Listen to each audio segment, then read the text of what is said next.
Hey everybody! In this month's My Monthly Hero Kit video, I'm going to show you a way to make your own watercolor markers. It's very fun and easy.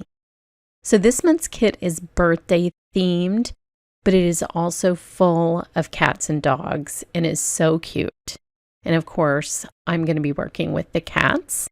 It does come with matching dies. See the little paw print? So cute. I love these little kitties. So I've stamped these two kitties in black ink on Bristol Smooth. You can also do this on watercolor paper. I just wanted to show you how well the Hero Arts liquid watercolor does with these DIY markers on Bristol Smooth in case you don't have any watercolor paper or you just like the way that smooth paper looks with your stamped images.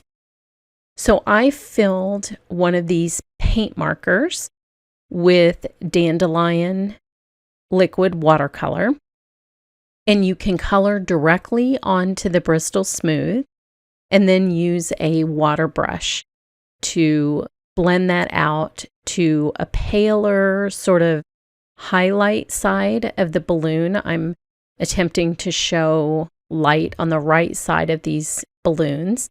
So I just color part of the image with the paint marker, and this one has a very, very fine nib. What I love about these paint markers is, number one, being able to make my own watercolor marker, and the droppers for Hero Arts are perfect for filling these markers. I just maybe filled the markers a quarter of the way full, but they come in a variety of nib sizes, and every single marker comes with a spare nib, which is just amazing. I think that's so smart. So I was really excited when I found these, and I couldn't wait to try them with watercolor. They will take thicker mediums. They are designed to be paint markers, not watercolor markers. I just went rogue and created watercolor markers. And you get such a great flow with these watercolors. But what I really love is you can sort of draw with them and be super precise and get the watercolor exactly where you want it.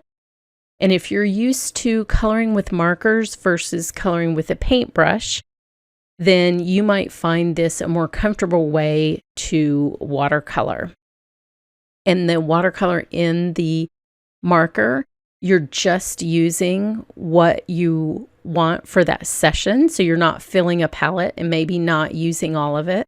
So I also find it kind of an economical way to use your liquid watercolor. And that's important to me because the very first thing that I did with my Hero Arts watercolor was spill a half a jar of Deep Ocean all over my desk. So conservation is very important. Now you'll see me with the strawberry watercolor marker. I'm putting the marker down and then I'm blending it out with water.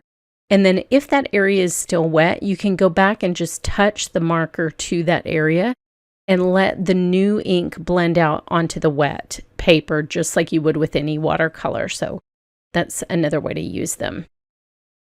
So now that my balloons are done, I decided to go with a primary color scheme here, and I'm using Deep Ocean and this fine chisel tip marker. There's also a really wide one. It's like 1/2 inch or 3/4 of an inch wide. So if you wanted to color a really big area, they just really have every size that you could want. But I thought the chisel would be easy on this because I'm keeping the shadows all on one side of the cat and leaving the other side light. And he doesn't have a ton of detail where I have to put the color, so this was a perfect choice. The nibs, for the most part, are also interchangeable. A lot of them are the same size, whether they're a different shape or not. So that is helpful too. But I just love these. This is such a fun thing, and I was feeling sort of proud of myself for thinking of this when I saw these online. I was like, hey, liquid watercolor is perfect for this. And I can't see myself making my own paint markers. I'm happy for somebody else to make those for me, but I love the idea of liquid watercolor. Another thing that you could do with these markers is mix two colors within one marker. So if you had a custom blend that you really liked, for example, I really like Art Print Brown and Dandelion Yellow together because it makes a beautiful sepia, then I could just have a sepia marker sitting by for when I wanted to use that color. So think about that as well. They're very fun.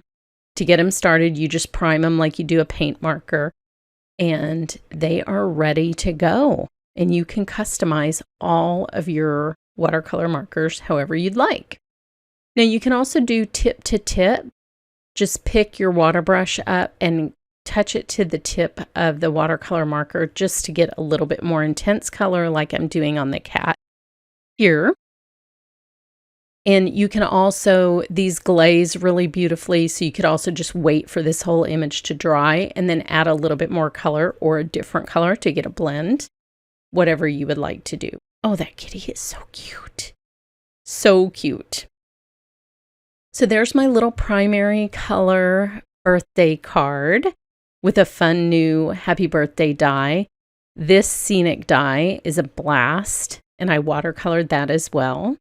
There are tons of fun add-ons this month, so you'll see lots of my cards over on my blog, including this sprinkles one and this adorable little card with the kitties from the main kit. So head over to my blog for a giveaway and more information, and thanks so much for watching.